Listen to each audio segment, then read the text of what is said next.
નમસ્કાર મિત્રો, ઇન્ડિયા એગ્રોમાંથી વાત કરી રહ્યો છું. નામ છે દીપક રાવલ. બેઝિકલી રજવાણતથી બિલોંગ કરું છું. એક ઠંડા આપણે ભૂવસ્ત્ર આપ્યું હતું કારેલીની અંદર અને એમને બેસ્ટ રિઝલ્ટ મળ્યું છે. તો આપણે એમના સહમુખેથી સાંભળીશું. નમસ્કાર સર, શું નામ તમારું સર?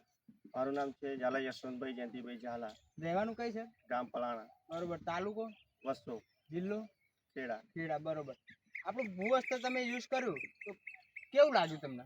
વસ્ત્ર સારું આવે છે. મારા કારેલીના છોડવા છે દેખાય છે એ પીળા પડી ગયા હતા. બરોબર. મેં એને યુઝ કર્યું, પાયામાં ખાતર દબાયું, પછી 10 દિવસમાં એનું રિઝલ્ટ સારું મળ્યું છે. જોઈ શકો છો મિત્રો તમે કે આપણું ભૂવસ્ત્ર આપ્યા પછી એમને 10 થી 15 દિવસની અંદર બહુ બેસ્ટ રિઝલ્ટ મળ્યું છે.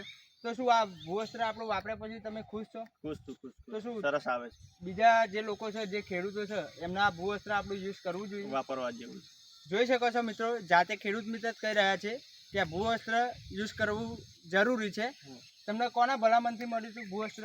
હેમંતભાઈના. બરોબર. જોઈ શકો છો મિત્રો, હેમંતભાઈ એમને ભલામણ કરી હતી અને આપણું ભૂવસ્ત્ર યુઝ કર્યું અને એમને બેસ્ટ રિઝલ્ટ મળ્યું છે. તો બીજા ખેડૂત મિત્રોને એટલું જ કહેવાનું આવે કે ખાલી આપણું ભૂવસ્ત્ર અપનાવો, તમારો ખર્ચો પણ ઓછો થશે અને તમારું ઉત્પાદન પણ વધશે, તમારી જમીન પણ સારી થશે. અને આપણી કંપની જે છે ખેડૂત મિત્રને સબસિડી પણ 12% આપે છે. ઓકે, જય હિન્દ, જય મહારાષ્ટ્ર.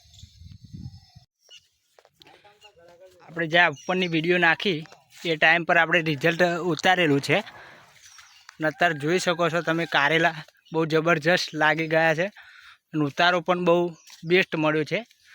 ખેડૂત મિત્ર બહુ ખુશ છે. કોઈ જગ્યાએ એવું નથી કે કોઈ જગ્યાએ કારેલું નથી. એની સાઇઝ એકદમ સરખી, કોઈ નાનું મોટું નહીં. એનો કલર બી એકદમ બેસ્ટ દેખાય છે, કોઈ પીરું નહીં.